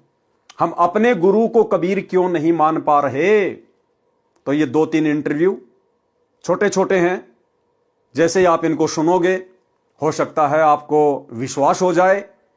और विश्वास ना होने की भाई और बहनों वैसे तो कोई गुंजाइश गुरुदेव भगवान ने अपने सत्संगों में छोड़ी नहीं है, लेकिन फिर भी परमात्मा चाहते हैं कि जब तक इन आत्माओं को यह दृढ़ विश्वास नहीं होगा कि मेरा गुरु ही कबीर है, मेरा गुरु ही परमात्मा है, तब तक इनकी बात इस कलयुग की बिचली पीढ़ी में भी मोक्ष वाली बन नहीं पाएगी। तो भाई और बहनों अब मौका ना चूकिए, ना तो गुरुदेव ने कोई कमी छोड़ी है और ना ही भगत भाई बहनों के इंटरव्यू के माध्यम से परमात्मा ने कोई कमी रखवाई है। सुनिए इंटरव्यू। उतार है। एक दिन मैंने खुद को ही प्रश्न पूछा, तो चलो एक बार टेस्ट करके देखते हैं कि सच में संत रामपाल जी कबीर साहब क्या उतारे क्या। तो सितंबर 20, 2020 में संत रामपाल जी महाराज मेरे सामने प्रकट हुए रात को 3:30 बजे और मेरा हाथ पकड़ के मुझे बोला, बेटा तू चल मेरे साथ। तो सतलोक लेके गए और सतलोक में उन्होंने दिखाया कि देख ले, मैं सिंहासन पे बैठा हुआ वो मैं ही हूँ और जो मैं धरती पर हूँ वो भी मैं ही हूँ। तो तेरी शंका अब दूर हो गई है, तू मुझे पहचान ले बेटा, ये भक्ति मत छोड़। और ये मैं साक्षात परमात्मा ने दर्शन दे के मुझे बताया कि मैं खुद ही कबीर आया हूँ। रामपाल जी महाराज जी ने मुझे कबीर साहिब जी के सिंहासन के पास ले गए और वहां पर बंदीछोड़ गुरु रामपाल जी महाराज जी कबीर साहिब के सिंहासन के साइड में खड़े हो गए और मैं उनके सामने कबीर साहिब के सामने खड़ी थी। तो क्या हुआ, देखते ही देखते क्या हुआ कि बंदीछोड़ सतगुरु रामपाल जी महाराज कबीर साहिब के शरीर में समा गए और फिर अकेले कबीर परमात्मा रह गए। फिर कबीर परमात्मा का शरीर बंदीछोड़ सतगुरु रामपाल जी महाराज जी के रूप में चेंज हो गया। फिर बंदीछोड़ सतगुरु रामपाल जी महाराज जी कबीर साहिब के रूप में चेंज हो गए। फिर तब मुझे वहां पर समझ आया कि जो बंदीछोड़ सतगुरु रामपाल जी महाराज जी हमारे बीच यहाँ धरती पर रह रहे हैं, ये ही खुद कबीर परमात्मा है और यही भगवान है जिसे मैं बचपन से तलाश रही। तो भाई और बहनों, वीडियो आपने देखा और वीडियो देखकर आप लोगों ने विचार करना चाहिए, गुरुदेव के ज्ञान को आधार बनाकर चिंतन मनन करना चाहिए कि अभी भी यदि हम उस कागज के टुकड़े कबीर जी वाली मुर्दा फोटो को कबीर जी मानकर पूज रहे हैं तो हम इस कलयुग की पिछली पीढ़ी में भी कितना बड़ा धोखा खा रहे हैं। भारत देश जम्बू द्वीप के काशी नगर बनारस में नीरू नीमा नाम के पति पत्नी थे। वे मुसलमान जुलाहा थे, वे निसंतान थे। ज्येष्ठ सुदी पूर्णिमासी की सुबह ब्रह्म मुहूर्त में लहर तारा नामक सरोवर में काशी के बाहर जंगल में मैं नवजात शिशु का रूप धारण करके कमल के फूल पर लेटा था। मैं अपने इसी स्थान से गति करके गया था। नीरू जुलाहा तथा उसकी पत्नी प्रतिदिन उसी तालाब पर नहाने जाया करते थे। उस दिन मुझे बालक रूप में प्राप्त करके अत्यंत खुश हुए। मुझे अपने घर ले गए। मैंने 25 दिन तक कुछ भी आहार नहीं किया था। तब शिवजी एक साधु के वेश में उनके घर गए। वह सब मेरी ही प्रेरणा थी। शिव से मैंने कहा था कि मैं कंवारी गाय का दूध पीता हूं। तब नीरू एक बछिया लाया। शिव को मैंने शक्ति प्रदान की। उन्होंने बछिया की कमर पर अपना आशीर्वाद भरा हाथ रखा। कंवारी गाय ने दूध दिया, तब मैंने दूध पिया था। मैं प्रत्येक युग में ऐसी लीला करता हूं जब मैं शिशु रूप में प्रकट होता हूं, केवल उस समय जब यह परमात्मा शिशु रूप में प्रकट होता है। और भाइयों और बहनों, प्रत्येक युग की शुरुआत में सतयुग, त्रेता, द्वापर और कलयुग, प्रत्येक युग की शुरुआत में परमात्मा इस प्रकार की लीला करते हैं। क्यों करते हैं? क्योंकि वेदों में परमेश्वर की महिमा लिखी हुई है कि जब वो परमात्मा शिशु रूप में पृथ्वी पे प्रकट होता है, अपनी अच्छी आत्माओं को मिलता है, उनको ज्ञान उपदेश देता है, उस समय उस परमात्मा के परवरिश की लीला कंवारी गायों के दूध से होती है। तो वेदों में लिखी हुई अपनी महिमा को सत्य साबित करने के लिए परमेश्वर चारों युगों की शुरुआत में इस प्रकार की लीला करते हैं। अन्य ना जाने परमात्मा करोड़ों अरबों बार प्रकट हो चुके हैं, होते रहते हैं, होते रहेंगे। तो बार बार परमेश्वर को कंवारी गायों का दूध पीने की आवश्यकता नहीं पड़ती है। तब कंवारी गायों से मेरी परवरिश की लीला हुआ करती है। हे गरीबदास, चारों वेद मेरी महिमा का गुणगान करते हैं। वेद मेरा भेद है, मैं ना वेदन के माही, और जिस वेद से मैं मिलूं वह वेद जानते नहीं। कि भाई वेदों में केवल मेरी महिमा लिखी हुई है, मेरे बारे में बताया गया है, परमात्मा कौन है, कैसा है, कहां रहता है, उसका नाम क्या है, लेकिन वेदों में परमेश्वर के प्राप्त करने की विधि नहीं लिखी हुई है। वेद मेरा भेद है, मैं ना वेदन के माही, और जिस वेद से मैं मिलूं वो वेद जानते नहीं। कौन सा वेद? पांचवा वेद, सूक्ष्म वेद। उस सूक्ष्म वेद में परमेश्वर प्राप्ति की कंप्लीट विधि लिखी हुई है, लेकिन उस सूक्ष्म वेद को आम व्यक्ति नहीं पढ़ सकता, उन वाणियों का अनुवाद नहीं कर सकता, खुलासा नहीं कर सकता। उस पांचवें वेद सूक्ष्म वेद का ज्ञान देने के लिए उस कबीर परमेश्वर को स्वयं ही धरती पर सतगुरु रूप में आना पड़ता है और वे स्वयं ही सूक्ष्म वेद का खुलासा करते हैं। ऋग्वेद मंडल 9 सूक्त 1 मंत्र 9 में लिखा है कि जब परमेश्वर शिशु रूप में पृथ्वी पर प्रकट होते हैं तो उनकी परवरिश की लीला कंवारी गायों द्वारा होती है। मैं सतयुग में सतसुकृत नाम से प्रकट हुआ था, त्रेता युग में मुनिंद्र नाम से तथा द्वापर में करुणामय नाम से, और संवत 1455 ज्येष्ठ सुधी पूर्णमासी को मैं कलयुग में कबीर नाम से प्रकट व प्रसिद्ध हुआ था। ये सब प्रसंग सुनकर संत गरीबदास जी ने कहा कि परवरदिगार, ये ज्ञान मुझे कैसे याद रहेगा। तब परमेश्वर जी ने बालक गरीबदास जी को आशीर्वाद दिया और कहा कि मैंने तेरा ज्ञान योग खोल दिया है, अध्यात्म ज्ञान तेरे अंतःकरण में डाल दिया है। अब आप असंख्य युगों के पहले से लेकर वर्तमान तथा भविष्य का ज्ञान भी याद रखोगे। दूसरी ओर नीचे पृथ्वी पर शाम के 3 बजे के आसपास अन्य गवालों चरावाहों को याद आया कि गरीबदास नहीं है, लाओ उठाकर। तब एक पाली गया, उसने दूर से आवाज लगाई कि हे गरीबदास आजा, गायों के सामने खड़ा होकर अपनी बारी कर, हम बहुत देर से खड़े हैं।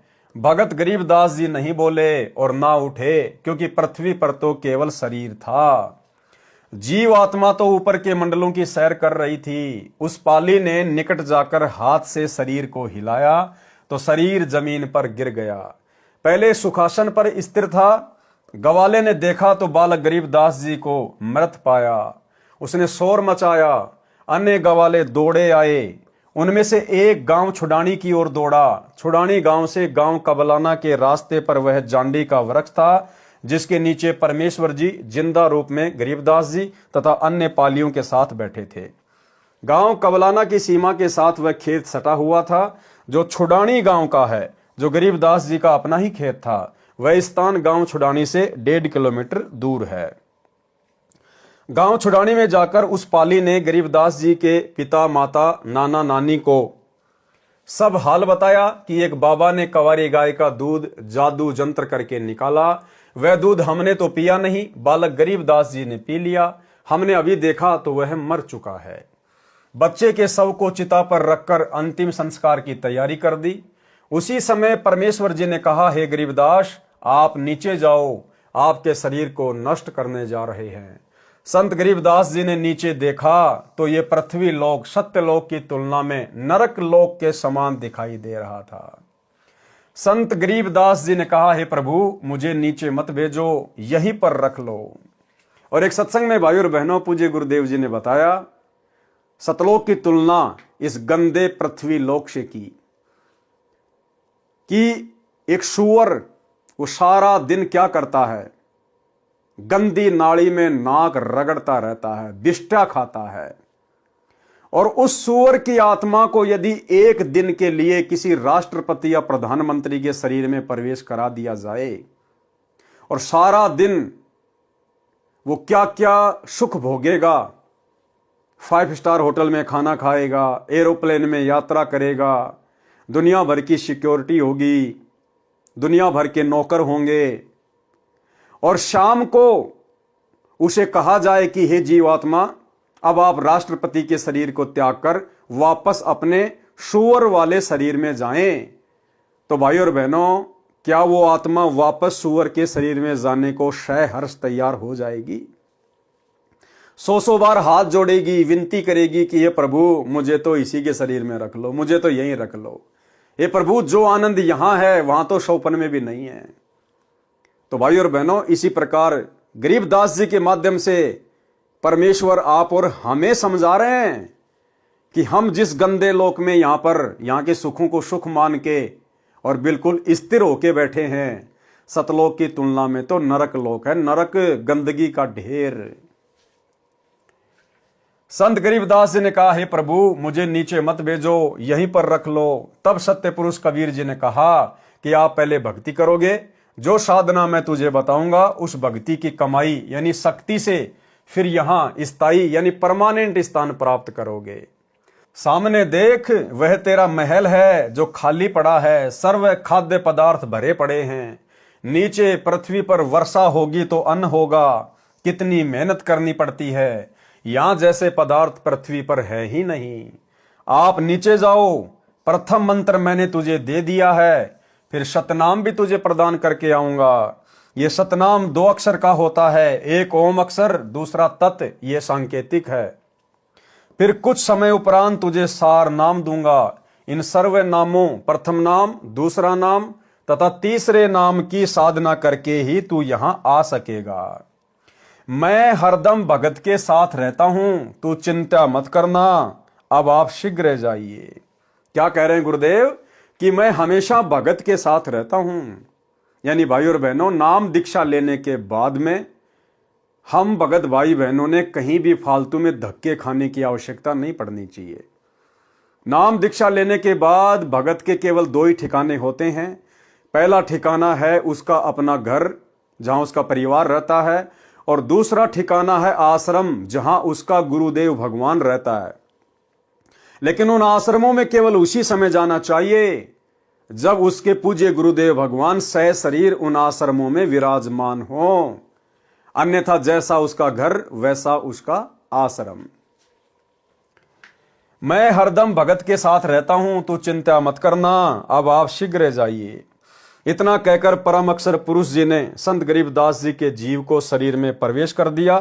कुल परिवार के लोग चिता में अग्नि लगाने ही वाले थे। उसी समय बच्चे के शरीर में हलचल हुई। शव को रस्से से बांध कर ले जाते हैं, वह रस्सा भी अपने आप टूट गया।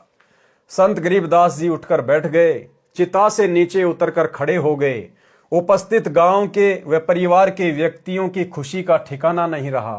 बालक गरीबदास ऊपर को आंखें करके परमात्मा को देख रहा था, तथा जो अमृत ज्ञान परमेश्वर जी ने उनके अंतःकरण में डाला था वह अमृतवाणी दोहों व चौपाइयों तथा शब्दों के रूप में बोलने लगा। गांव वालों को उस अमृतवाणी का ज्ञान नहीं था, इसलिए उन्होंने सोचा कि बच्चे को बाबा ने फटकार मार दी, जिस कारण से बड़बड़ा रहा है, कुछ का कुछ बोल रहा है। परंतु परमात्मा का सौ शुक्र मना रहे थे कि लड़की का लड़का जीवित हो गया।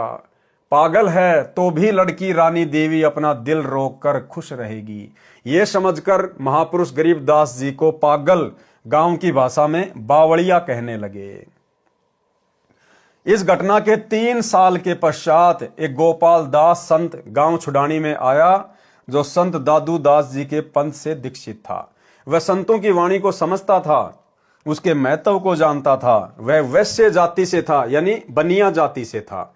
संत वेशभूषा में रहता था। बनिए के घर जन्म होने के कारण कुछ पढ़ा लिखा भी था। घर त्याग कर संन्यास ले रखा था। अधिकतर भ्रमण करता रहता था, गांव गांव में जाकर प्रचार करता था। कुछ शिष्य भी बना रखे थे।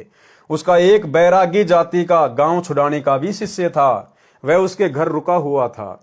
उस शिष्य ने संत गोपाल दास से कहा कि हे गुरुदेव, हमारे गांव के चौधरी का दोहता यानी लड़की का लड़का किसी साधु की फटकार से पागल हो गया है। वह तो मर गया था, चिता पर रख दिया गया था। लड़की रानी की किस्मत से बच्चा जीवित तो हो गया, परंतु पागल हो गया। सब जगह झाड़ फूंक करने वालों से भी इलाज करा लिया, अन्य दवाई पागलपन दूर करने की भी बहुत खिला ली, लेकिन कोई राहत नहीं मिली। उस शिष्य ने वह सर्व घटना भी बताई जो कंवारी गाय का दूध निकलवाकर बच्चे गरीबदास को पिलाने की घटित हुई थी। फिर उसने कहा कि कहते हैं कि संत की विद्या को संत ही काट सकता है, कुछ कृपया करो गुरुदेव। संत गोपाल दास जी ने कहा कि बुलाओ उस लड़के को। शिष्य ने चौधरी शिवलाल जी से कहा कि मेरे घर पर एक बाबा जी आया है, मैंने उसको आपके दोते गरीबदास के बारे में बताया है। बाबा जी ने कहा है कि एक बार बुलाओ, ठीक हो जाएगा, एक बार दिखा लो। अब तो गांव में ही बाबा आया है, बहुत पहुंचा हुआ संत है। शिवलाल जी के साथ गांव के कई अन्य व्यक्ति भी बाबा के पास गए, साथ में बच्चे गरीबदास जी को भी ले गए। संत गोपाल दास जी ने बालक गरीबदास जी से प्रश्न किया कि बेटा, वह कौन बाबा था जिसने तेरा जीवन बर्बाद कर दिया? प्रिय पाठकों को यहाँ पर यह बताना अनिवार्य है कि संत गोपाल दास जी संत दादू दास जी के पंथ से दीक्षित थे। संत दादू जी को भी संत गरीबदास जी की तरह 7 वर्ष की आयु, एक पुस्तक में 11 वर्ष की आयु में जिंदा बाबा मिला लिखा है। हमने ज्ञान समझना है, व्यर्थ के तर्क वितर्क में नहीं पड़ना है। जिंदा बाबा के वेश में परमेश्वर कबीर जी मिले थे। संत दादू जी को भी परमेश्वर शरीर से निकालकर सतलोक लेकर गए थे। संत दादू जी 3 दिन रात अचेत अवस्था में रहे थे। तीसरे दिन वापस सचेत हुए तो कहा था कि मैं परमेश्वर कबीर जी के साथ अमर लोक गया था। वह आलम बड़ा कबीर है, वह सबको रचने वाला है, सर्व सृष्टि का रचनहार है। कहा कि जिन मोकू निज नाम दिया सोए सतगुरु हमारे, दादू दूसरा कोई नहीं कबीर सिरजनहार। दादू नाम कबीर की जय कोई ले वह ओट, उनको कबू लागे नहीं काल बजर की चोट। अब ही तेरी सब मिटे काल कर्म की पीर, श्वास उसास सुमर ले दादू नाम कबीर। केहरी नाम कबीर का विषम काल गजराज, दादू भजन परताप से भाग सुनत आवाज। इस प्रकार दादू जी के ग्रंथ में वाणी लिखी है। गोपाल दास इस बात को जानता था कि दादू जी को बूढ़ा बाबा के रूप में परमात्मा मिला था। दादू जी मुसलमान तेली था, इसलिए मुसलमान समाज कबीर का अर्थ बड़ा करता है, जिस कारण से काशी वाले जुलाहे कबीर को नहीं मानते। दादू पंथी कहते हैं कि कबीर का अर्थ बड़ा भगवान, अल्लाहु कबीर, अल्लाह अकबीर है। इसी प्रकार श्री नानक देव जी सुल्तानपुर शहर के पास बह रही बेई नदी में स्नान करने गए। परमात्मा जिंदा बाबा के रूप में उस समय मिले थे। उनको भी 3 दिन तक अपने साथ रखा था। सचखंड यानी सतलोक लेकर गए थे, फिर वापस छोड़ा था। एक अब्राहिम सुल्तान अधम नाम का बलक बुखारे शहर का राजा था, इराक देश का रहने वाला था। उसको भी परमात्मा जिंदा बाबा के रूप में मिले थे। उसका भी उद्धार कबीर परमेश्वर जी ने किया था। संत गोपाल दास ने बच्चे गरीबदास जी से प्रश्न किया था कि तेरे को कौन बाबा मिला था जिसने तेरा जीवन बर्बाद कर दिया। संत गरीबदास जी ने उत्तर दिया था कि हे महात्मा जी, जो बाबा मुझे मिला था उसने मेरा कल्याण कर दिया, मेरे जीवन को आबाद कर दिया। वह पूर्ण परमात्मा है। गरीब हम सुल्तानी नानक तारे दादू को उपदेश दिया, जात जुलाहा भेद न पाया काशी माहे कबीर हुआ। गरीब अनंत कोटि ब्रह्मांड का एक रति नहीं भार, सतगुरु पुरुष कबीर हैं कुल के सिरजनहार। गरीब सब पदवी के मूल हैं सकल सिद्धि हैं तीर, दास गरीब सतपुरुष भजो अविगत कला कबीर। गरीब अजब नगर में ले गए हमको सतगुरु आण, जल के बिंब अगाध गति सूते चादर ताण। गरीब शब्द स्वरूपी उतरे सतगुरु सत कबीर, दास गरीब दयालु हैं डिगे बंधावे धीर। गरीब अलल पंख अनुराग है सुन मंडल रे थीर, दास गरीब उधारिया सतगुरु मिले कबीर। गरीब परपटन वह लोक है जहाँ अदली सतगुरु सार, भक्ति हेत से उतरे पाया हम दीदार। गरीब ऐसा सतगुरु हम मिला है जिंदा जगदीश, सुन विदेशी मिल गया छत्र मुकुट है शीश। गरीब जमजो राजा से डरे धर्मराय दर धीर, ऐसा सतगुरु एक हैं अदली असल कबीर। गरीब माया का रस पिया कर हो गए डामाडोल, ऐसा सतगुरु हम मिला ज्ञान योग दिया खोल। गरीब जमजो राजा से डरे मिटे कर्म के लेख, अदली असल कबीर हैं कुल के सतगुरु एक। संत गरीबदास जी को कौन मिला था? बाबा जी को उसका परिचय दिया। जो ऊपर लिखी वाणियों में संत गरीबदास जी ने स्पष्ट कर दिया है कि जिस परमेश्वर कबीर जी ने हम सबको, संत गरीबदास, संत दादूदास, संत नानक देव तथा राजा अब्राहिम सुल्तानी आदि आदि को पार किया, वह भारतवर्ष के काशी शहर में कबीर जुलाहा नाम से प्रसिद्ध हुआ है। वह अनंत कोटि ब्रह्मांडों का सृजनहार है, वह मुझे मिला था। ये उपरोक्त वाणी बोलकर संत गरीबदास 13 वर्षीय बच्चे चल पड़े। संत गोपाल दास जी समझ गए कि यह कोई सामान्य बच्चा नहीं है, ये तो परमात्मा से मिला है, ऐसी अमृतवाणी बोल रहा है, इस वाणी को लिखना चाहिए। ये विचार करके बालक गरीबदास जी के पीछे पीछे चल पड़ा और कहने लगा कि हे गांव वालों, ये बालक पागल नहीं है, तुम पागल हो। ये क्या बोल रहा है, तुम समझ नहीं सके। मुझे पता चला है ये बच्चा तो अवतार है प्रभु का, इसको तो जिंदा बाबा के रूप में स्वयं भगवान मिले थे।